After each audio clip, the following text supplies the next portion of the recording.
விசுவாசத்தின் முன்னடப்போ.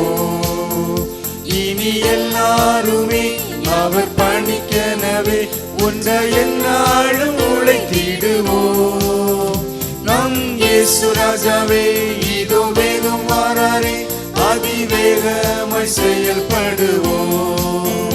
நம் இயேசு ராஜாவே இதோ வேகம் வாராரே, அதிவேகமாய் செயல்படுவோம்.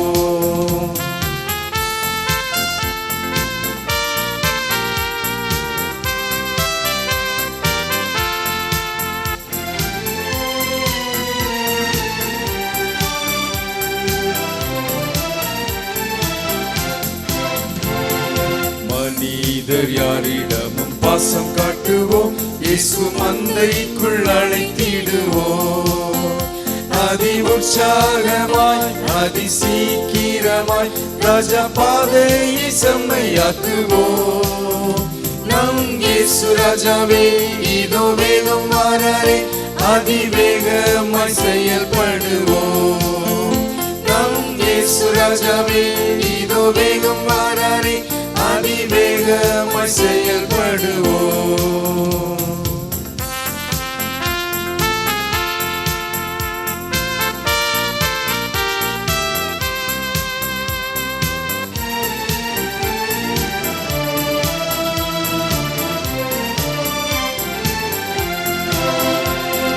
சாத்தானின் சதிகளை தகர்த்திடுவோம், இனி இயேசுவுக்காய் வாழ்ந்திடுவோம். இந்த பார் முழுதும் இயேசு நாமத்தை எல்லா ஊரிலும் எடுத்துரைப்போம். நம் இயேசு ராஜாவே இதோ வேகம் வாராரே, அதிவேகமாய் செயல்படுவோம். நம் இயேசு ராஜாவே இதோ வேகம் வாராரே, அதிவேகமாய் செயல்படுவோம்.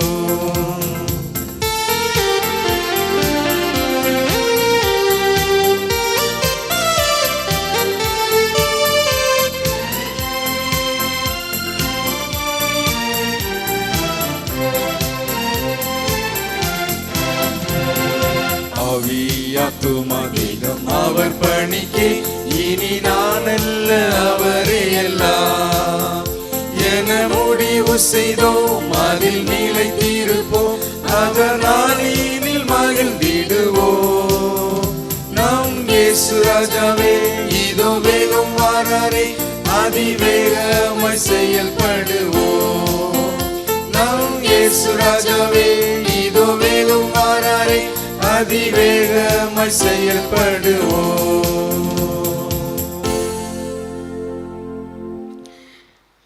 கர்த்தருக்கு ஸ்தோத்திரம். கர்த்தராகிய இயேசு கிறிஸ்துவின் இனிய நாமத்திலே உங்கள் யாவரையும் நாங்கள் வாழ்த்துகிறோம். ஹெவன் டிவி மூலம் வாரந்தோறும் இந்த செய்தியை கேட்டுக்கொண்டிருக்கிற அருமையான சகோதர சகோதரிகளையும் மனதார வாழ்த்துகிறோம். கர்த்தர் உங்கள் அனைவரையும் ஆசிர்வதிப்பாராக.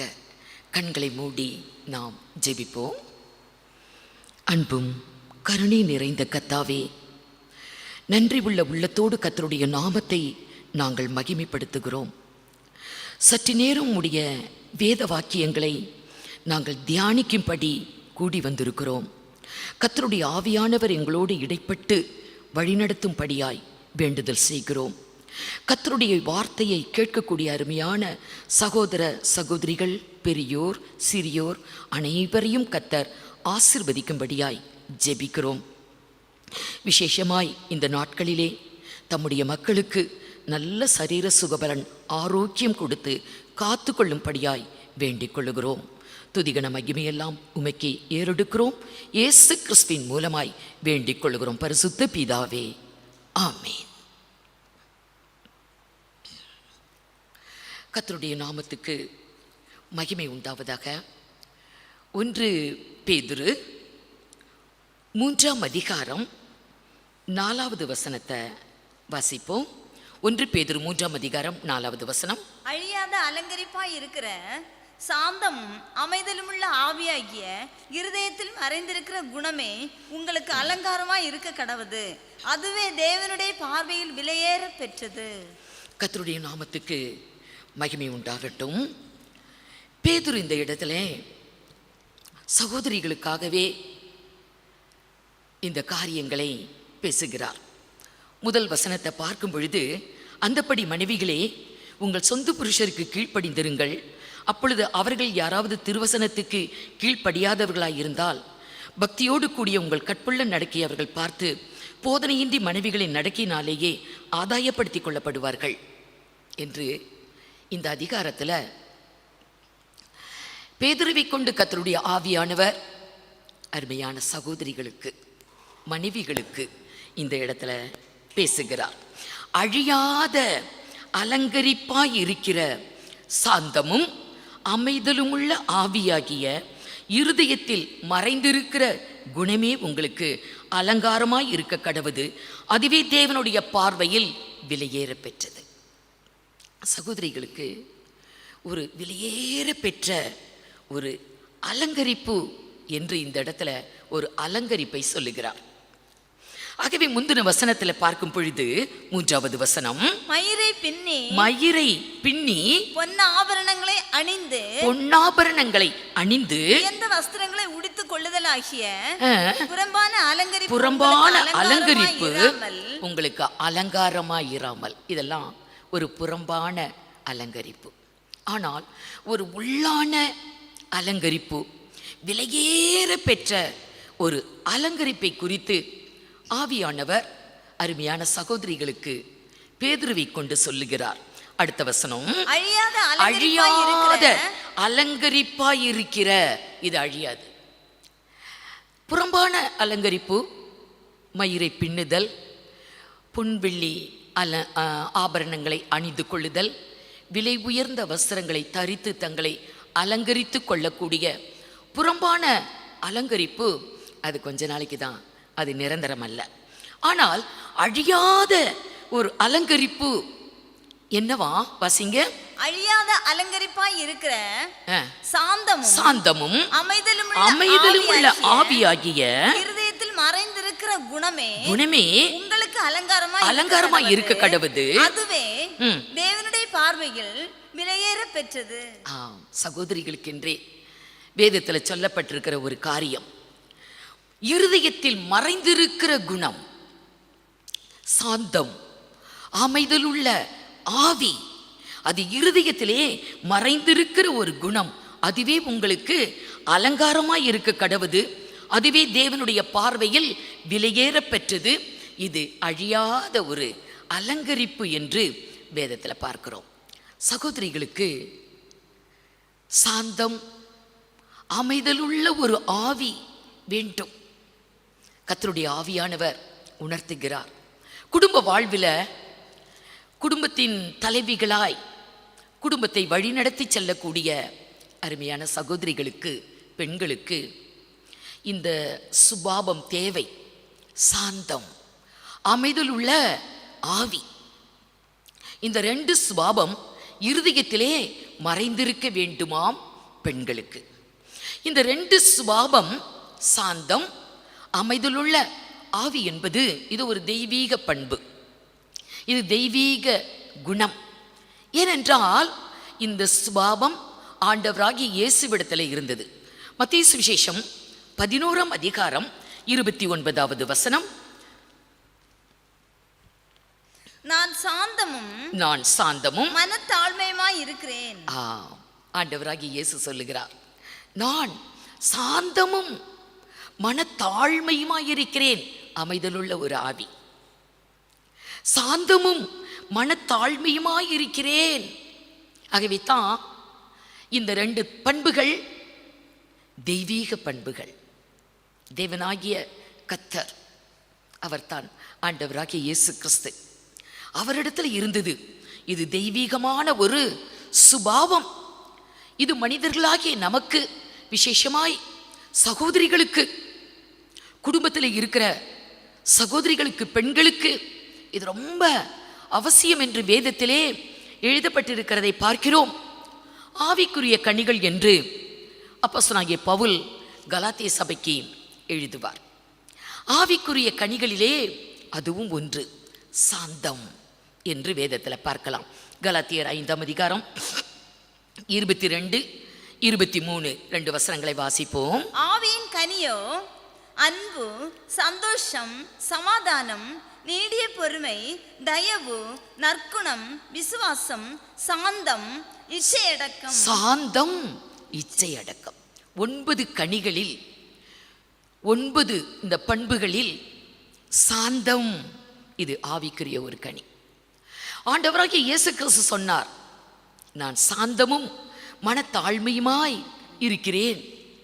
மோசேயை குறித்த ஆண்டவர் சாட்சியா சொல்லுவார், இந்த பூமியில மோசேயை போல சாந்தமுள்ள ஒரு மனிதன் ஒருவனுமில்லை. மோசே அவ்வளோ சாந்தமான ஒரு மனிதன் என்று வேதத்தில் எழுதப்பட்டு இருக்கிறது. என்னாகமம் 12ஆம் அதிகாரம் 3வது வசனம். என்னாகமம் 12:3. மோசேயானவன் பூமியிலுள்ள சகல மனிதரிலும் மிகுந்த சாந்த குணம் உள்ளவனாய் இருந்தான். மிகுந்த சாந்தம் உள்ளவன். சாந்த குணம் அது ஒரு தெய்வீக பண்பு, அது ஒரு திவ்ய சுபாவம் என்று பேதுரு தன்னுடைய நிருபத்தில் எழுதுவார். வாசிக்கணும்னு இல்லை, 2 பேதுரு 1ஆம் அதிகாரம் 4ஆம் வசனத்தில் இது ஒரு திவ்யமான ஒரு பண்பு, தெய்வீக சுபாவம், ஒரு திவ்ய பண்பு. இதை நாம் பெற்றுக்கொள்ள வேண்டுமா?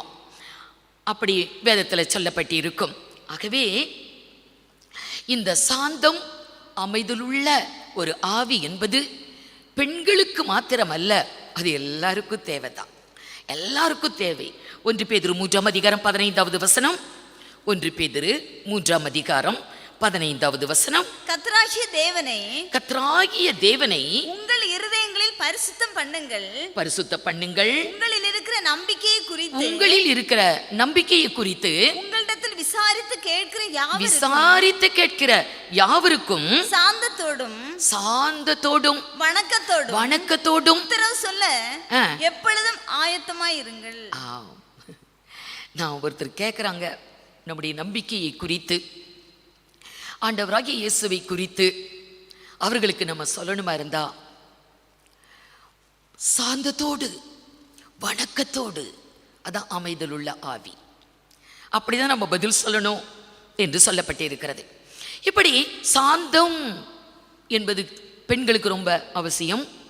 அது தெய்வீக சுபாவம், அது திவ்யமான ஒரு பண்பு என்றெல்லாம் வேதத்தில் பார்க்கிறோம். அடுத்து சாந்தமும் அமைதலுள்ள ஆவி, ஒரு அமைதியான ஒரு ஆவி, அமைதலுள்ள ஆவி, இதுவும் ஆண்டவராகிய இயேசுவிடம் தான் இருந்தது. ஆகவே இந்த பண்பு இது தெய்வீகமான ஒரு சுபாவம். மத்தேயு சுவிசேஷம் 12ஆம் அதிகாரம் 18 - 20 வரைக்கும் பார்க்கலாம்.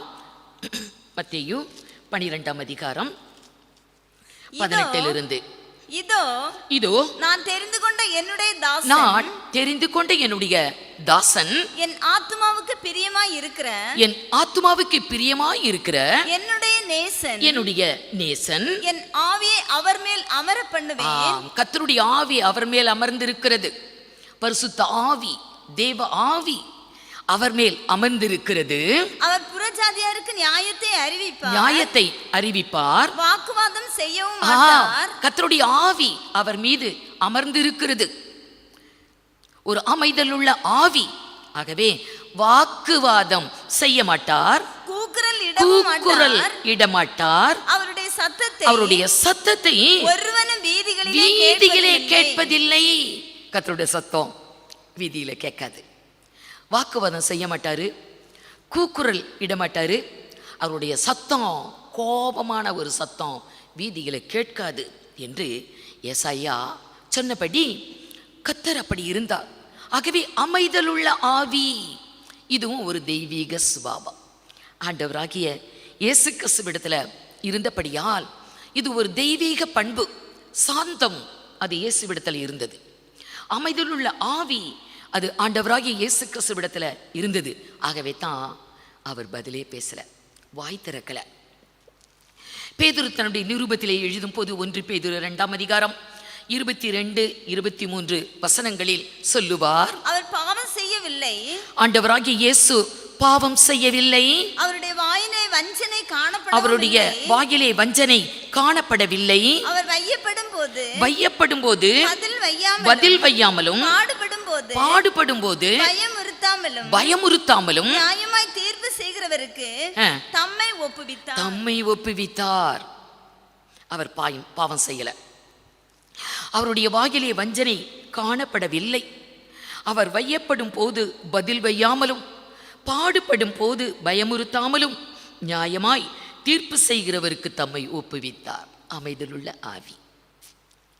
இந்த அமைதலுள்ள ஆவி என்பது ஒரு தெய்வீக சுபாவம் ஆண்டவராகிய இயேசு கிறிஸ்துவிடத்தில் இருந்தது. ஏசாயா முன்னதாக தீர்க்க தரிசனமாய் உரைத்த போது ஏசாயா 53ஆம் அதிகாரம் 7வது வசனம், அவர் நெருக்கப்பட்டும் ஒடுக்கப்பட்டும் இருந்தார், ஆனாலும் தம்முடைய வாயை அவர் திறக்கவில்லை. நெருக்கத்திலையும் ஒடுக்கத்திலையும் அவர் வாயை திறக்கவில்லை. அடிக்கப்படும்படி கொண்டு போகப்படுகிற ஒரு ஆட்டுக்குட்டியை போல தன்னை மயிர் கத்தரிக்கிறவனுக்கு முன்பாக சத்தமிடாதிருக்கிற ஆட்டை போல அவர் தம்முடைய வாயை திறக்கல. ஆகவே அமைதலுள்ள ஆவி என்பது ஒரு தெய்வீக பண்பு, அது தெய்வீக சுபாவம். இது நம்ம எல்லாருக்கும் இருக்கணும். ஏசாயா 57ஆம் அதிகாரம் 15வது வசனம், நித்திய வாசியும் பரிசுத்தர் என்கிற நாமம் உள்ளவரும் ஆகிய மகத்துவமும் உன்னதமானவர் சொல்லுகிறார், உன்னதத்திலும் பரிசுத்த ஸ்தலத்திலும் வாசம் பண்ணுகிற நான் பணிந்தவர்களின் ஆவியை உயிர்ப்பிக்கிறதற்கும் நொறுங்கினவர்களின் இருதயத்தை உயிர்ப்பிக்கிறதற்கும் நொறுங்குண்டு பணிந்த ஆவி உள்ளவர்களிடத்திலும் வாசம் பண்ணுவேன். கர்த்தர் யாரோடு வாசம் பண்ணுவார்? பணிந்த ஆவி உள்ளவர்களிடத்திலே. ஒரு நொறுங்குண்ட இருதயத்தோடு ஒரு பணிந்த ஆவி உள்ளவர்களிடத்திலே, அந்த பணிந்த ஆவி என்பதுதான் அமைதலான ஆவி. ஆகவே சாந்தம், அமைதலுள்ள ஆவி என்பது தெய்வீக சுபாவம். இதெல்லாம் கர்த்தரிடத்தில் இருந்தது, நம்ம கிட்ட இது இருக்கணும். விசேஷமா பேதுரு தன்னுடைய நிருபத்திலே சொல்லும் பொழுது மனைவிகளே என்று அழைத்து சகோதரிகளுக்கென்றே அதை எழுதுகிறார். மனைவிகளே, உங்களுக்கு சாந்தமும் அமைதலுள்ள ஒரு ஆவியும் இருதயத்திலே மறைந்திருக்கிற குணம் உங்களுக்கு வேண்டும். அதுதான் கர்த்தருடைய பார்வையிலே விலையேற பெற்ற ஒரு அலங்கரிப்பு என்று சொல்லப்பட்டிருக்கிறது. நம்ம இந்த இடத்துல கொஞ்சம் சிந்திக்கும் போது, ஏன் ஆண்களை சொல்லலை, பெண்களை மாத்திரம் கூப்பிட்டு பேதுரு பெண்களுக்காகவே இந்த சாப்டர்ல அப்படி எழுதுகிறார்? பெண்களுக்கு சாந்தம் வேணும், பெண்களுக்கு ஒரு பணிந்த ஆவி, ஒரு அமைதலுள்ள ஆவி வேண்டும் இருக்கணும்னு சொன்னார். அப்ப ஆண்களுக்கு தேவையில்லையா? ஆண்கள் எப்படியும் கோபக்காரங்களா இருக்கலாமா? ஏன் பெண்களுக்கு அப்படி சொன்னார் என்றால், பெண்களை குறித்து வேதத்தில் எழுதப்பட்டிருக்கிறது கொஞ்சம் மோசமான காரியங்கள், அவங்களுடைய குணத்தை குறித்து. ஆகவே ஒரு குடும்பத்தை நடத்தக்கூடிய ஒரு பெண், ஒரு குடும்பத்தின் தலைவியாய் இருக்கக்கூடிய ஒரு பெண், பிள்ளைகளுக்கு தாயாக, கணவருக்கு மனைவியாக இருக்கக்கூடிய ஒரு குடும்ப பெண், அவங்களுக்கு சாந்தம் ரொம்ப அவசியம். அமைதலுள்ள ஆவி அவங்களுக்கு ரொம்ப அவசியம். ஏனென்றால் பெண்கள் என்று சொல்லும் போது அனுபவத்தோடு கூட சாலமோன் எழுதின நீதிமொழிகளில் பார்க்கலாம்.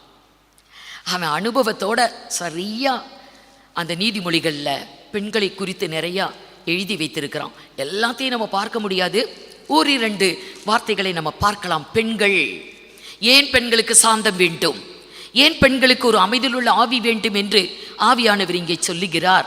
நீதிமொழிகள் 9ஆம் அதிகாரம் 13வது வசனம். நீதிமொழிகள் 9ஆம் அதிகாரம் 13. மதியற்ற ஸ்திரீ வாயாடி. வாயாடி அப்படின்னு சொல்லியிருக்கிறனால அது பெண்ணு தான். மதியற்ற ஸ்திரீ, இந்த வாயை அடித்தாலே மதி இல்லாதவன் அர்த்தம். மதியற்ற பெண், புத்தி இல்லாத ஒரு பெண், அறிவற்ற ஒரு பெண், மதியற்ற ஸ்திரீ, வாயாடி அப்படின்னு ஸ்திரீகளை குறித்து வேதத்தில் எழுதியிருக்குது. ஆகவே தான் ஸ்திரீகள் சாந்தமாக இருக்கணும், அமைதியுள்ள ஒரு ஆவி அவர்களிடத்திலே காணப்பட வேண்டும் என்று வேதத்தில் சொல்லியிருக்குது.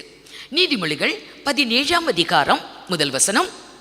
சண்டையோடு கூடிய வீடு நிறைந்த கொழுமையான பதார்த்தங்களை பார்க்கிலும், வீடு நிறைய உள்ள கொழுமையான பதார்த்தத்தை பார்க்கிலும் அமெரிக்கையோட சாப்பிடும் வெறும் துணிக்கையே நலம். குடும்பத்துல சண்டை வரும். சண்டை என்பது பெண்களால தான் துவங்கும். அவங்களுக்கு வாய் அதிகம், ஆண்களுக்கு கை ரொம்ப நீளம், இதனால சண்டை வரும். சண்டை, கொழுமையான பதார்த்தம் வீட்டில் இருந்தால் கூட சாப்பிட முடியாது. பண்டிகை நாட்களில் நல்ல பிரியாணி இருக்கும் வீட்டில். கிறிஸ்மஸ், ஈஸ்டர், இன்னும் பர்த்டே, இன்னும் என்னென்னமோ டே எல்லாம் வரும். ஆனால் அன்றைக்கி தான் சண்டை வரும். கொழுமையான பதார்த்தத்தை ருசிக்க முடியாது. நீதிபதிகள் 19ஆம் அதிகாரம் 13-14. மூடனாகிய மகன் தன் தகப்பனுக்கு மிகுந்த துக்கம், மனைவியின் சண்டைகள் ஓயாத ஒழுக்கு. பாத்தீங்களா, ஆண்களை பத்தி சொல்லப்படல. மனைவியின் சண்டை, ஓயாத ஒரு ஒழுக்கு. ஒரு முறை ஒரு கனத்த மழை பெஞ்சுக்கிட்டு இருந்தது. நானும் என் கூட இருக்கிற சகோதரியும் ஒரு இடத்துக்கு போயிட்டு வரும்போது மழை பிடிச்சிருச்சு. வேறு வழியே இல்லை. பக்கத்தில் இருந்த ஒரு வீட்டில் போய் நாங்கள் ஒதுங்கினோம். அந்த வீட்டுக்காரங்க அந்த சகோதரி வெளியே வந்தாங்க, வாசல்கிட்ட நின்னாங்க. நீங்கள் கொஞ்சம் நேரம் வீட்டில் நின்றுட்டு போங்க, மழை முடிஞ்ச பிறகு போங்க. நாங்கள் வீட்டுக்குள்ளே போனோம். ஐயோ, 7 இடத்துல ஒழுகுது. எனக்கு அதை பார்த்தோன்னு ரொம்ப வருத்தமாக இருந்தது. 7-8 இடத்துல ஒழுகிக்கிட்டே இருக்குது. நாங்கள் ஒழுகிற இடம் ஒழுக்கு இல்லாத இடத்துல அப்படி இப்படி நின்று மழை நின்ன பிறகு வந்தோம். வரும்போது நான் சொன்னேன், அடுத்த முறை உன்னை பார்க்கும்போது நீ ஒரு நல்ல வீட்டில் இருப்பம்மா, இப்படி ஒழுகாத ஒரு வீட்டில் நீ இருப்ப அப்படின்னு சொல்லி ப்ரேயரும் பண்ணிட்டு வந்தேன். ஆனால் கொஞ்ச நாள் அந்த பொண்ணை பார்க்கவே இல்லை. ஒரு முறை அது ஓடி வந்துச்சு. அந்த பெண் ஓடி வந்து, சிஸ்டர், நீங்கள் சொன்ன மாதிரியே நாங்கள் வேற இடத்துல ஒரு லேண்டு வாங்கி நல்ல ஒரு டெரஸ் பில்டிங் போட்டுட்டோம். அதை கேட்ட பிறகு சந்தோஷமாக இருந்தது. நான் சொன்னேன், எப்படி ஒழுகிட்டு இருந்துச்சு. இப்படி மழை பெய்யும் போது வீட்டுக்குள்ள ஒழுகி கொண்டு இருக்குதே, அதே போலத்தான் ஒரு சண்டைக்கார மனைவி. வாசிங்க நோதரம். மூடனாகிய மகன் தன் தகப்பனுக்கு மிகுந்த துக்கம், மனைவியின் சண்டைகள் ஓயாத ஒழுக்கு. அதனால தான் நம்ம கடந்த வாரத்தில் பார்த்தோம், ஒரு நல்ல மனைவி அமையணும். 14வது வசனம். வீடும் ஆஸ்தியும் பிதாக்கள் வைக்கும் சுதந்திரம் புத்தியுள்ள மனைவியோ கர்த்தரே கொடுத்தாதான். ஒரு புத்தியான ஒரு மனைவி, ஒரு சாந்தமுள்ள ஒரு மனைவி, ஒரு அமைதலுள்ள ஆவியை உடைய ஒரு மனைவி கர்த்தர் தான் கொடுக்கணும். நீதிமொழிகள் 25ஆம் அதிகாரம் 24வது வசனம். சண்டைக்காரியோட பெரிய வீட்டில் குடியிருப்பதை பார்க்கிலும். ஆமா, மனுஷன் கஷ்டப்பட்டு சம்பாதிச்சு ஒரு பெரிய வீடு கட்டி இருப்பாரு. வெளிநாட்டில் போய் சம்பாதிச்சு, இல்லைன்னா உள்நாட்டுக்குள்ளேயே ரொம்ப ஹார்ட் ஒர்க் பண்ணி சம்பாதிச்சு ஒரு பெரிய வீட்டை கட்டி நல்ல ஒரு அழகான பில்டிங்கில் குடியிருக்கலாம். ஆனா மனைவி வாசிமா, சண்டைக்காரியோட ஒரு பெரிய வீட்டில் குடியிருப்பதை காட்டிலும் வீட்டின் மேல் ஒரு மூலையில் தங்குவதே நலம். ஆமா, ஒரு நிம்மதியில்லாத வாழ்க்கை, ஓயாத சண்டை, இரவும் பகலும் நிம்மதியில்லை மனிதனுடைய வாழ்விலே. பெரிய வீட்டில் குடியிருந்து என்ன பிரயோஜனம்? சம்பாதித்து என்ன பிரயோஜனம்? இப்படியே பெண்களை குறித்து வேதத்தில் நிறைய எழுதப்பட்டு இருக்கிறது. 27ஆம் அதிகாரம் நீதிமொழிகள் 15-16. அடைமழை நாளில் அடைமழை நாளில் ஓயாத ஒழுக்கும் அடமழை பிடிச்சுக்கிச்சு, பயங்கர மழை, ஓயாத ஒழுக்கும் சண்டைக்காரியான ஸ்திரீயும் சரி. ஒரு பெண்ண, ஒரு சாந்தமற்ற ஒரு பெண்ண, ஒரு அமைதலுள்ள ஆவியற்ற ஒரு பெண்ண, சண்டைக்காரி, கோபக்காரி, வாயாடி, இப்படிப்பட்ட ஒரு பெண்ணை வேதம் வர்ணிக்கிறது. அடைமழை நாளில் வரக்கூடிய ஒழுக்கு, அதுவும் சண்டைக்காரியும் ரெண்டும் ஒண்ணா. அடுத்த வசனம், அவளை அடக்க பார்க்கிறவன். அப்படிப்பட்ட ஒரு பெண்ணு ஒரு மனிதனுக்கு வாய்த்து விட்டார், அவளை எப்படியாவது அடக்கிடலாம், அடக்க முடியும், அடக்கிடலாம் அப்படின்னு அடக்குகிறவன். காற்றை அடக்கி, காற்றை அடக்க முடியுமா ஒரு மனிதனால? காற்றை அடக்க முடியுமா அப்படின்னு என்ன அர்த்தம்? அவளை அடக்க முடியாது. மனுஷன் நினைக்கிறான் எப்படியாவது அவளை அடக்கிடலாம் அப்படின்னா, அவள் அடங்காதவள், அவளை அடக்கவே முடியாது. காற்றை அடக்கி தன் வலது கையினால், தனது வலது கையினால் எண்ணெயை பிடிக்க பார்க்கிறான். வலது கையில எண்ணெயை பிடிக்க முடியுமா? அது என்ன திடப்பொருளா? திடப்பொருளை பிடிக்க முடியாது. சாரி, திரவ பொருளை பிடிக்க முடியாது. திடப்பொருள் என்றால் அதை பிடிக்கலாம். ஆனா ஒரு வாயாடியான ஒரு பெண்ண, மனைவிய, அடங்காத ஒரு மனைவிய, சண்டைக்காரியான ஒரு மனைவிய கணவன் எப்படியும் அடக்கிடலாம் என்று மனதை அவன் தேற்றிக் கொள்ளலாம். ஆனா அடக்கவே முடியாதான். அப்படி அடக்கிறதுக்கு முயற்சி பண்றவன் காற்றை பிடிக்கிற மாதிரியும் எண்ணெயை பிடிக்கிற மாதிரியும் இருக்குமா? காற்றையும் பிடிக்க முடியாது, எண்ணெயும் பிடிக்க முடியாது. ஆகவே ஒரு குடும்பம் என்றால் அந்த குடும்பத்துக்கு பெண்ணு ஒரு வேளை தலைவியா இருந்தாலும் அவளுக்கு தலை கணவர் தான். ஆகவே இத குடும்ப வாழ்க்கையில ஸ்டார்டிங்கிலேயே அதை சரி பண்ணிக்கணும். ஒரு பெண்ணுக்கு தலை அவளது கணவர். அந்த ஸ்தானத்தை மனுஷன் விட்டுட்டான்னா, இது தலையா போச்சுன்னா அவர் தலையை இறக்கவே முடியாது. அப்படி அநேக கணவர் மாதிரி இன்றைக்கு உலகத்தில் எவ்வளோ அவஸ்தைப்படுறாங்க, எத்தனை குடும்பங்கள் இதனால நாசமாக்குது. ஆகவே ஒரு குடும்ப பெண்ணுக்கு சாந்தமும் ஒரு அமைதலுள்ள ஒரு ஆவி, தெய்வீக சுபாவம், ஆண்டவராகிய இயேசு கிறிஸ்துவிடத்திலே இருக்கிற அந்த தெய்வீக பண்பு தேவை. பெண்களுக்கு மாத்திரம் போதுமா? சில குடும்பங்கள்ல இந்த பெண்களுக்குள்ள சுபாவம் ஆண்களுக்கு இருக்கும், இந்த ஆண்களுக்கு இருக்கக்கூடிய சுபாவம் பெண்களுக்கு இருக்கும். பெண்கள் கொஞ்சம் அமைதியும் சாந்தமா இருப்பாங்க, ஆண்கள் சண்டை போடுறவங்களா, கோபக்காரங்களா, அந்த மாதிரி இருக்கலாம். ஆகவே இது ஆண்களுக்கும் தேவைதான். நீதிமொழிகள் 15ஆம் அதிகாரம் 18வது வசனம், 15-18. கோபக்காரன் சண்டையை எழுப்புகிறான், கோபக்காரன் சண்டையை எழுப்புகிறான், நீடிய சாந்தம் உள்ளவனோ. ஒரு கணவனுக்கும் சாந்தம் தேவை, ஒரு மனிதனுக்கு சாந்தம் தேவை. கோபக்காரன் சண்டையை அவன் கிளப்புகிறான். ஆனா சாந்தம் உள்ளவன், நீடிய சாந்தம் உள்ளவன் சண்டை என்ன பண்ணுவான்? அவன் அமர்த்தி விடுவான். ஆகவே ஆண்களுக்கும் சாந்தம் தேவை. வேதம் அப்படி சொல்லுகிறது.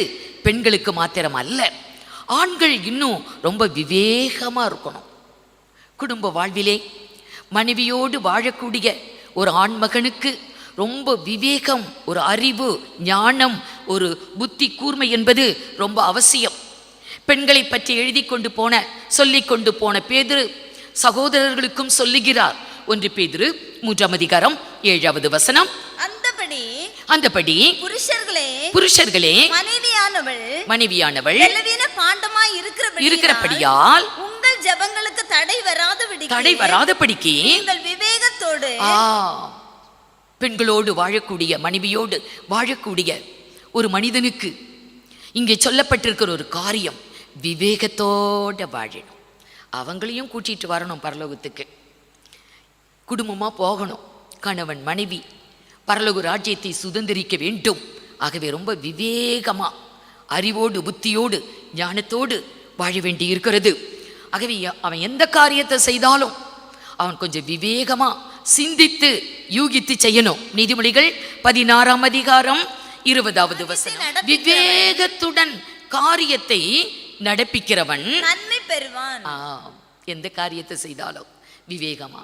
இப்ப செய்யக்கூடிய காரியங்கள்ல வரக்கூடிய பிரச்சனை தான் கணவன் மனைவிக்குள்ள வரக்கூடிய சண்டையே.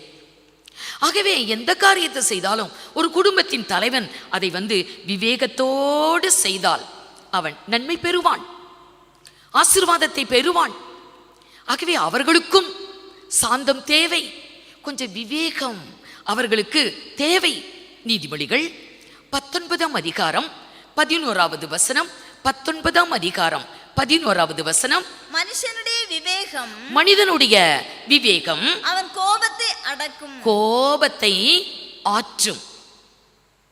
விவேகமா நம்ம நடந்துக்கிட்டா வரக்கூடிய சண்டையை தடுத்தரலாம், கோபத்தை ஆற்றிட முடியும். ஆகவே குடும்பத்திலே ஆண்கள் கொஞ்சம் சாந்தமா கொஞ்சம் விவேகமா காரியத்தை நடப்பிக்கக்கூடிய ஆண்கள் இத விவேகத்தோடு காரியங்களை செய்யும் போது வரக்கூடிய கோபத்தை தணிக்க முடியும், எவ்வளவோ சோதனை துன்பங்களை மேற்கொள்ள முடியும். ஆகவே ஒரு ஆணுக்கும் சரி பெண்ணுக்கும் சரி சாந்தமும் ஒரு அமைதியில் உள்ள ஆவி தேவை. அதே போலத்தான் தேவனுடைய ஊழியக்காரங்களுக்கும் கர்த்தருடைய ஊழியக்காரர்களுக்கும் வேதம் சொல்லுகிறது. 2 தீமோத்தேயு 2ஆம் அதிகாரம் 24, 25, 26. கர்த்தருடைய ஊழியக்காரன் சண்டை பண்ணுகிறவனா இராமல், கர்த்தருடைய ஊழியக்காரங்க சண்டை போடக்கூடியவங்களா இருக்க கூடாதாம். எல்லாரிடத்திலும் சாந்தம் உள்ளவனும். ஊழியக்காரங்க ரொம்ப சாந்தமா இருக்கணும். ஊழியக்காரர்கள் சண்டை போடக்கூடியவங்களா இருக்க கூடாதாம், சாந்தம் உள்ளவர்களா இருக்க வேண்டும். போதக சமர்த்தனும் தீமையை சகிக்கக்கூடியவர்களாய் இருக்க வேண்டும். எதிர் பேசுகிறவர்கள் சத்தியத்தை அறியும்படி, நம்மளை எதுக்குறாங்களே ஊழியக்காரங்கள, அவங்க சத்தியத்தை அறிந்து கொள்ளும்படி அவங்களிடத்தை சாந்தமாய் நம்ம நடந்து கொள்ள வேண்டுமாம். சத்தியத்தை அறிந்து கொள்ளும்படி தேவன் அவர்களுக்கு மனம் திரும்புதலை கொடுக்கத்தக்கதாக பிசாசானவனுடைய இச்சையின்படி செய்ய அவனால் பிடிபட்டிருக்கிற அவர்கள் மறுபடியும் மயக்கம் தெளிந்து அவன் கண்ணுக்கு நீங்க தக்கதாகவும் சாந்தமாய் அவர்களுக்கு உபதேசிக்க வேண்டும். கர்த்தருடைய ஊழியக்காரங்க பிசாசின் வலையில் அகப்பட்டிருக்கிறாங்க, சாத்தானுக்கு அடிமையா இருக்கிறாங்க. ஆனா சத்தியத்தை எதுக்குறாங்க, ஊழியரை எதுக்குறாங்க. அவங்க திரும்பவும் சாத்தானுடைய பிடியிலிருந்து விடுபட்டு ரட்சிப்பை பெற சத்தியத்துக்குள்ள வர ஒரு தேவ ஊழியர் சாந்தமாய் ஒரு அமைதலுள்ள ஆவியோடு கூட பேசணுமா. அதனாலதான் பாருங்க, மோசே ஒரு சாந்தமுள்ள மனிதன், ஒரு பெரிய சபையை லட்சக்கணக்கான இஸ்ரவேல் ஜனங்களை வழிநடத்தி கொண்டு போன மோசே எவ்வளவு பிரச்சனைகள் வந்தது. அடிக்கடி இவங்க கலகத்தை மூட்டுவாங்க, எதிர்ப்பாங்க மோசேயுக்கு விரோதமாய், கர்த்தருக்கு விரோதமாய். ஆனால் மோசே சாந்தமுள்ள மனிதன். ஒரு ஊழியக்காரருக்கும் இது ரொம்ப அவசியம் என்று சொல்லப்பட்டு இருக்கிறது. ஆகவே ஆண் என்றாலும் பெண் என்றாலும், அதாவது கணவனா மனைவியா தேவ ஊழியர்களா, எல்லாருக்கும் தான் வேதம் சொல்லி இருக்குது. எல்லாத்துக்கிட்டையுமே சாந்தமும் ஒரு அமைதலுள்ள ஆவி நம் அனைவருக்கும் அது தேவை. அது இல்லைன்னா வாழ்க்கை பாழாகும், அவங்களுடைய சந்ததியே அழியும். அப்படிப்பட்ட சூழ்நிலைகள் நேரிடும். உதாரணமா வேதத்தில் ஒரு தம்பதிகளை எடுத்துக்கொள்ளலாம். ஆகாப் யேசபேல் என்று சொல்லக்கூடிய ஒரு தம்பதிகள். இஸ்ரவேலை அரசாண்ட ஒரு ராஜா தான் ஆகாப் ராஜா. அவனுக்கு அமைதலுள்ள ஆவி இல்லை. இஸ்ரவேலை அரசாண்ட ஆகாப் ராஜா, யேசபேல், இவங்க வாழ்க்கையில நடந்த ஒரு சம்பவத்தை பார்க்கலாம். இவங்க 2 பேருக்குமே சாந்தமும் ஒரு அமைதலுள்ள ஆவி இல்லாதவங்க. ஆகாப் ராஜா விவேகமற்றவன். அவனுக்கு ஒரு விவேகம், அதை சிந்தித்து செயல்படுவதற்குரிய ஒரு விவேகம் அவனுக்கு இல்லை. ஒரு முறை வேதத்தில் சொல்லப்பட்டிருக்கிறது. 1 ராஜாக்கள் 21 அதிகாரம் 1 வசனம். இவைகளுக்கு பின்பு இஸ்ரவேலனாகிய நாபோத்துக்கு இஸ்ரவேலிலே சமாரியாவின் ராஜாவாகிய ஆகாபின் அரண்மனை அண்டையில் ஒரு திராட்சை தோட்டம் இருந்தது. போதும். நாபோத் என்று சொல்லக்கூடிய ஒரு மனிதனுக்கு திராட்சை தோட்டம் ஆகாப் ராஜாவுடைய அரண்மனை கிட்ட இருக்குது. ஆகவே அந்த முதல் 4 வசனத்தை நம்ம வாசித்து பார்த்தால் ஆகாப் நாபோத்தை கூப்பிட்டு கேட்பான், உன்னுடைய திராட்சை தோட்டம் என்னுடைய அரண்மனை கிட்ட இருக்குது, எனக்கு அது தந்துரு, உனக்கு எவ்வளவு விலை வேணாலும் நான் கொடுக்குறேன், இல்லை அதுக்கு பதிலாக வேற ஒரு திராட்சை தோட்டத்தை கூட நான் கொடுக்குறேன், ஆனால் இது என்னுடைய வீட்டு பக்கம் இருக்கிறதுனால அதை எனக்கு தந்துரு என்று கேட்பான் ஆகாப். அதற்கு நாபோத் என்ன பதில் சொல்லுவான், நான் அப்படி செய்யாதபடி கர்த்தர் என்னை காப்பாராக, ஏனென்றால் இது என் பிதாக்களின் சுதந்திரம், அதை நான் அந்த மாதிரி விற்க மாட்டேன், கொடுக்க மாட்டேன் என்று சொல்லிடுவான்.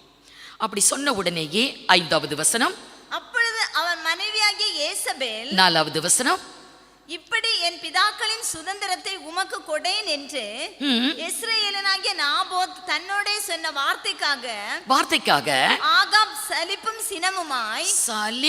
சினமுமாக தன் வீட்டிற்கு வந்து போஜனம் பண்ணாமல் தன் கட்டிலின் மேல் படுத்து தன் முகத்தை திருப்பி கொண்டிருந்தான். மூஞ்ச தூக்கி வச்சுக்கிட்டான், முகத்தை திருப்பி வச்சுக்கிட்டான்.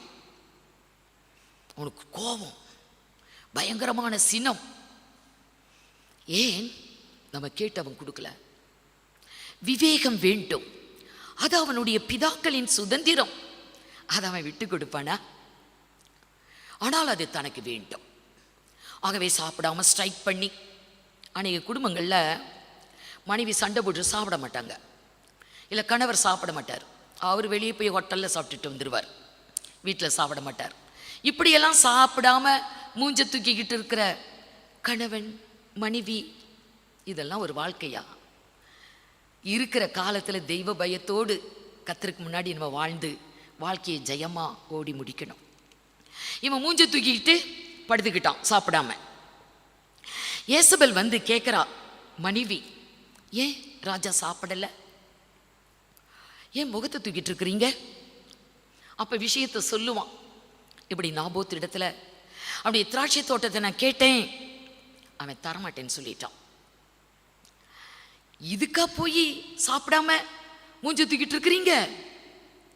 பாருங்க, அந்த குடும்பத்துல தலையே மனைவிதான். இவன் கூட இல்லை, ஆனால் தேசத்தை அரசாளக்கூடிய ஒரு ராஜா. இவ சொன்னா, நான் அந்த பூமியை வாங்கி உனக்கு கொடுக்குறேன், திராட்சை தோட்டத்தை நான் வாங்கி கொடுக்குறேன், எந்திரிச்சு போய் சாப்பிடுங்க என்று சொன்னான். இவள் ஆகாப் ராஜாவுடைய பெயர்ல ஒரு லெட்டர் எழுதினான் அந்த ஊரில் இருக்கிற மூப்பர்களுக்கு. நாபோத்தை உபவாசம் என்று கூறிவித்து, நாபோத்தை நீங்க என்ன பண்ணணும், அழைச்சு சபை நடுவே நிறுத்தி அவன் மீது குற்றம் சாட்ட வேண்டும், ராஜாவையும் தேவனையும் தூஷித்தான் என்று சொல்லி அதுக்கு பொய் சாட்சிங்க 2-3 சாட்சிங்க, அவனை கல்லெறிந்து கொல்ல வேண்டும் என்று ராஜாவுடைய பெயர்ல முத்திரை போட்டு லெட்டர் கொடுத்து அனுப்புனான். வாசிங்க 21 அதிகாரம் 15-16. நாபோத்து கல்லெறியுண்டு செத்தான். இந்த லெட்டர், யேசபேல் எழுதின லெட்டர் பயங்கரமா வேலை செய்திருச்சு.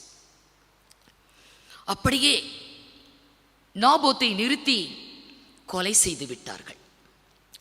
ஒரு குடும்பத்தின் தலைவிக்கு ஒரு சாந்தமும் ஒரு அமைதலுள்ள ஆவியும் வேண்டும் என்று வேதத்தில் பார்த்தோம். யேசபேல் ராஜாவுக்கு மனைவிதான், ஆனால் அவ அந்த குடும்பத்தின் ஒரு தலைவிதான், அவ ராஜகுமாரத்தி. அவளுக்கு ஒரு சாந்தமும் ஒரு அமைதலுள்ள ஆவியும் இருக்குமே, ஆனால் அவ கணவரிடத்துல சொல்லியிருப்பா, நீங்க அப்படி கேட்காதீங்க, ஏதோ அவங்களுடைய பிதாக்களின் சுதந்திரம், அவன் எப்படி கொடுப்பான், இது நமக்கு வேண்டாம், நம்ம தேசத்தை அரசாண்டு கொண்டிருக்கிறோம். ராஜ பரம்பரை, நம் ராஜாக்கள். நம்ம நினைச்ச எத்தனை ஏக்கர் நம்ம வாங்கிக்கலாம், ஏன் இதுக்கு போய் கவலைப்படுறீங்க, அதை விடுங்க அப்படின்னு சொல்லி அவனை சமாதானப்படுத்தி இருக்கலாம், ஆறுதல் படுத்தி இருக்கலாம். அப்படிப்பட்ட பெண்மணி தான் ஒரு நல்ல பெண். ஆனால் இன்னும் தூண்டி விட்டு, உங்களால் முடியல, நான் சாதிச்சு காமிக்கிறேன். இன்றைக்கும் அநேக பெண்கள் அப்படி உண்டு. கணவனால் முடியாத காரியத்தை மனைவி சாதிப்பா. அது கொலையா, அது கொள்ளையா, இன்னும் பல விகற்பமான காரியங்களா பெண்ணு நடத்தி காட்டுவா. ஆகவேதான் பெண்ணுக்கு சாந்தமும் ஒரு அமைதியுள்ள ஆவியும் வேண்டும். அந்த தெய்வீக சுபாவம். கர்த்தர் எப்படி இருந்தாரு, அந்த தெய்வீக பண்பு பெண்களுக்கும் சரி, ஆண்களுக்கும் சரி, தேவ ஊழியர்களுக்கும் சரி, அது இருக்கணும். இப்போ அந்த செய்தி வருது, நாபோத் கொலை செய்யப்பட்டான். உடனே யேசபேல் ராஜா கிட்ட சொல்றான், ஆகாப் கிட்ட, செத்துட்டான், போய் உங்க பூமியை நீங்க எடுத்துக்கோங்க, நாபோத்துடைய திராட்சை தோட்டத்தை எடுத்துக்கோங்க. இவன் அந்த திராட்சை தோட்டத்தை தனக்கு சொந்தமாக்கும்படி எழுந்து போனான். கர்த்தர் பார்த்து கொண்டிருக்கிறார். 19வது வசனம், நீ அவனை பார்த்து நீ கொலை செய்ததும் எடுத்துக்கொண்டதும் இல்லையோ என்று கர்த்தர் சொல்லுகிறார்.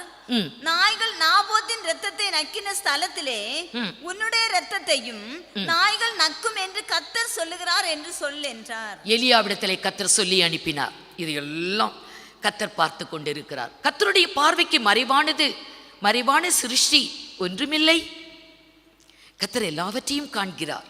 நம்முடைய நினைவுகள், எண்ணங்கள், நம்முடைய எல்லாவற்றையும் தேவன் தூரத்திலிருந்தே அதையெல்லாம் அறிகிற தேவன். இதையெல்லாம் பார்த்துவிட்டு ஆண்டவர் எலியாவை அனுப்புகிறார். போய் சொல்லு, அவனை கொன்று அவனுடைய பூமியை நீ அபகரித்தாய், வஞ்சித்து எடுத்தாய்.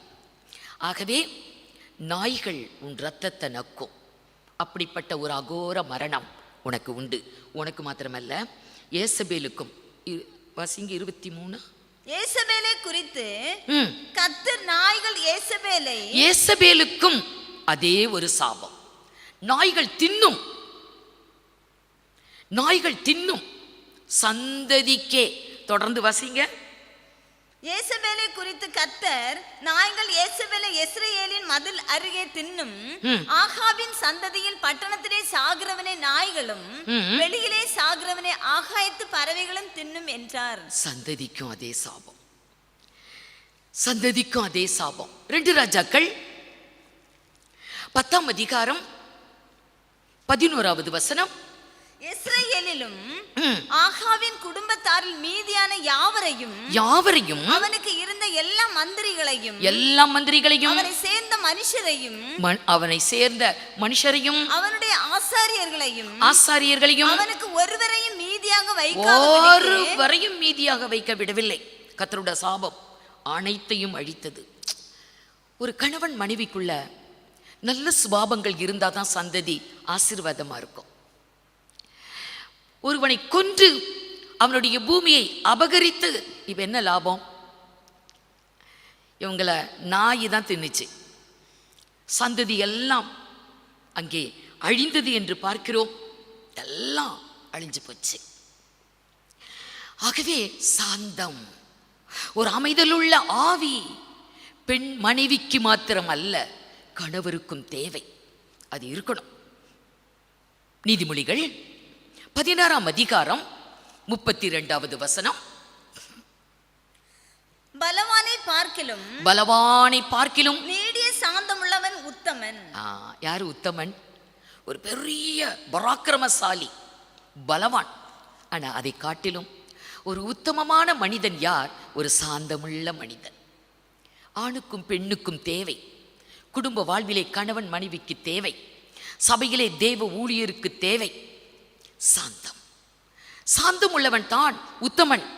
ஒரு பெரிய பலவானை காட்டிலும் சாந்தம் உள்ளவன் உத்தமன். பட்டணத்தை பிடிக்கிறவனை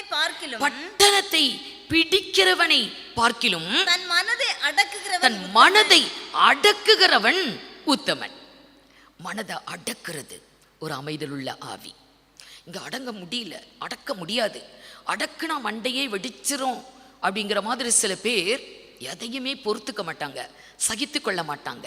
சாந்தம் என்பது அறவே இருக்காது, அமைதியுள்ள ஆவி இருக்காது, ஒரு பணிந்த ஆவி இருக்காது. அவருடைய வாழ்க்கையெல்லாம் பிரச்சனை தான். ஆகவே இங்கே சாந்தமும் ஒரு அமைதலுள்ள ஆவி என்பது அது உத்தம குணம். அவங்க உத்தமர்கள் என்று வேதத்திலே இங்கே சொல்லப்பட்டிருக்கிறதை பார்க்கலாம். இதில் இன்னொரு அர்த்தமும் உண்டு.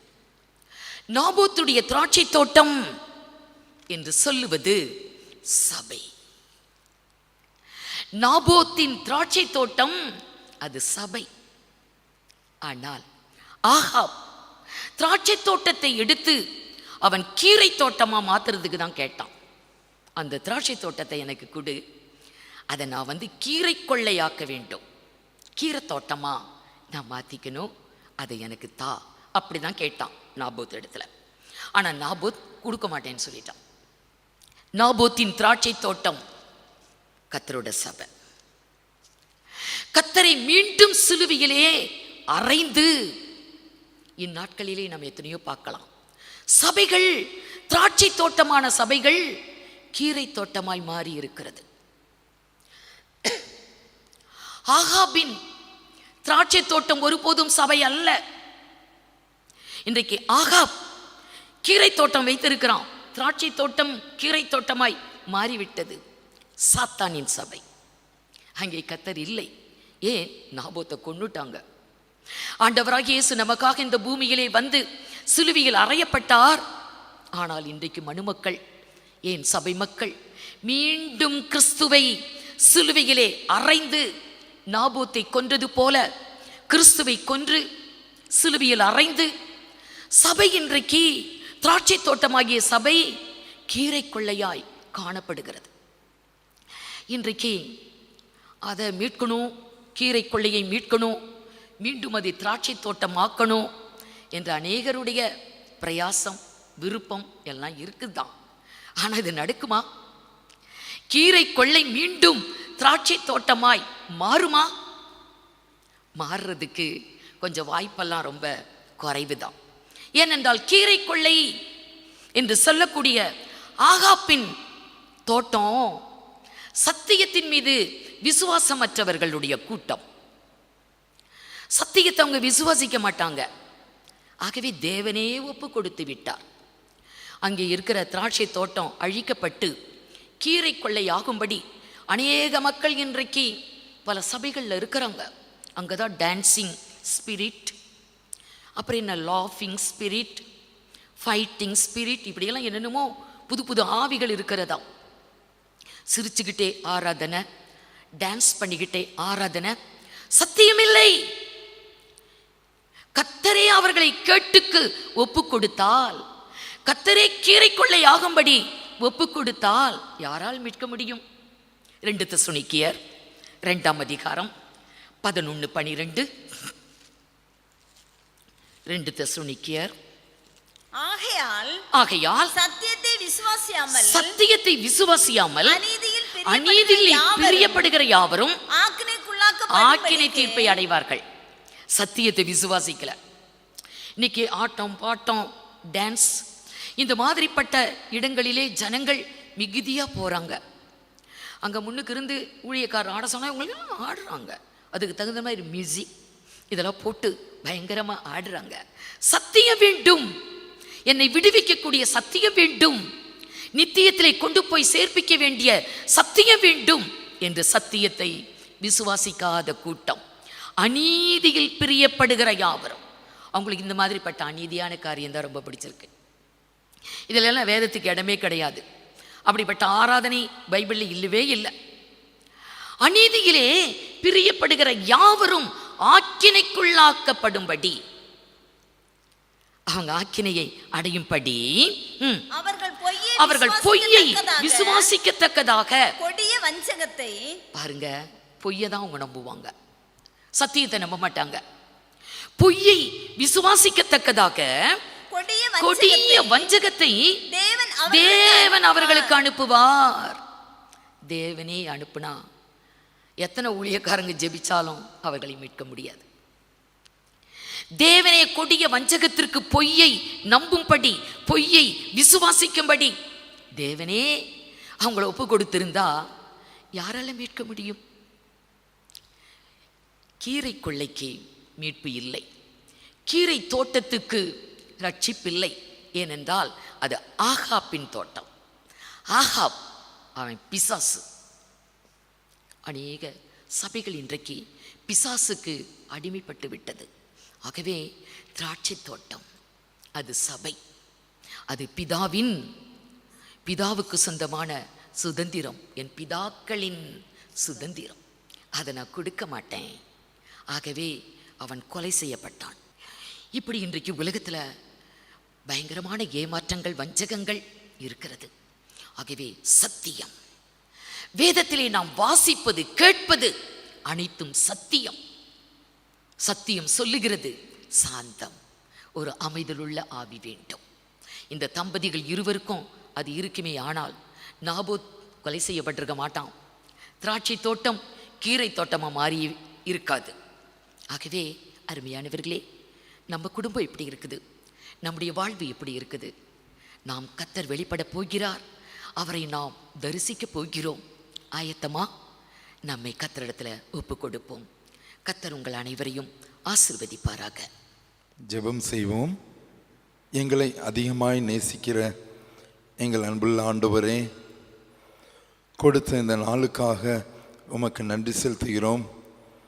இந்த நாளிலும் வசனங்களின் மூலமாக எங்களோடு பேசினீங்கப்பா, நன்றி செலுத்துகிறோம். சாந்தமும் அமைதலுமுள்ள ஆவி, இத்தகைய குணங்கள் எங்களிடத்திலே காணப்பட வேண்டும் என்பதை குறித்து உம்முடைய வசனங்களின் மூலமாக எங்களோடு பேசினீங்கப்பா. நீங்களே சொன்னீங்கப்பா, நான் சாந்தமும் மனத்தாழ்மையுமாய் இருக்கிறேன் என்று. அந்த ஒரு நல்ல குணங்கள் எங்கள் அனைவரிடமும் காணப்பட நீங்கள் எங்களுக்கு கிருபை செய்ய வேண்டுமாறு ஜெபிக்கிறோம். சாந்த குணம் ஒரு தெய்வீக சுவாபம் என்பதை நாங்கள் தியானித்தோம். ஆண்டவரே, நீர் எங்களுக்கு முன்மாதிரியாய் இத்தகைய குணங்களோடு இந்த உலகத்திலே வாழ்ந்து காட்டினீங்க. நன்றி செலுத்துகிறோம். குடும்பத்திலே சண்டைகள் இல்லாத ஆண்டவரே ஒரு கிருபையை நீர் எங்களுக்கு தர வேண்டுமாறு ஜெபிக்கிறோம். விசுவாசிகளுடைய குடும்பத்திலே இந்த நல்ல குணங்களான சாந்தமும் அமைதலுமுள்ள ஆவி கணவன் மனைவி இடையே காணப்பட நீங்கள் கிருபை செய்யுங்கப்பா. ஆண்டவரே, ஒவ்வொருவரும் பெண்களும் ஆண்களும் எப்படிப்பட்ட குணங்களோடு வாழ வேண்டும் என்பதை நாங்கள் உணர்ந்து கொண்டோம். எந்த காரியத்தையும் விவேகத்தோடு செய்ய கிருபை செய்யணுமாறு ஜெபிக்கிறோம்ப்பா. ஆண்டவரை, வேதத்திலே நாங்கள் பார்த்தோம், பலவானை பார்க்கிலும் நீடிய சாந்தம் உள்ளவன் உத்தமன் என்பதை நாங்கள் ஆண்டவரே இன்றைக்கு தியானித்தோம்ப்பா. ஆண்டவரே, சபையில் விசுவாசிகளுடைய குடும்பத்தில் இத்தகைய நல்ல குணங்கள் காணப்பட்டு ஆண்டவரே குடும்பத்தை கட்டி எழுப்ப ஒவ்வொருவருக்கும் நீங்கள் கிருபை செய்யணுமாறு ஜெபிக்கிறோம். ஆண்டவரே, இந்த நாட்களிலும் கலக்கத்தோடு திகிலோடு வாழ்கின்ற குடும்பத்தில் உள்ள ஒவ்வொருவரையும் நீங்கள் ஆறுதல் படுத்துங்க, தேர்தல் படுத்துங்க. ஒவ்வொருவருக்கும் நல்ல சமாதானத்தை கொடுங்க. ஆண்டவரே, ஒவ்வொருவரும் இந்த சாந்தத்தையும் அமைதலுள்ள ஆவியையும் தங்களிலே நல்ல குணங்களை வெளிப்படுத்த ஒவ்வொருவருக்கும் கிருபை செய்யுங்க. மீட்பர் இயேசுவின் மூலம் ஜெபிக்கிறோம் நல்ல பிதாவே, ஆமேன். எல்லாரும் சேர்ந்து சொல்லுவோம். என் ஆத்துமாவே கர்த்தரை ஸ்தோத்ரி, என் முழு உள்ளமேருடைய பரிசுத்த நாமத்தை ஸ்தோத்ரி. என் ஆத்துமாவே கர்த்தரை ஸ்தோத்ரி, அவர் செய்த சகல உபகாரங்களையும் மறவாதே.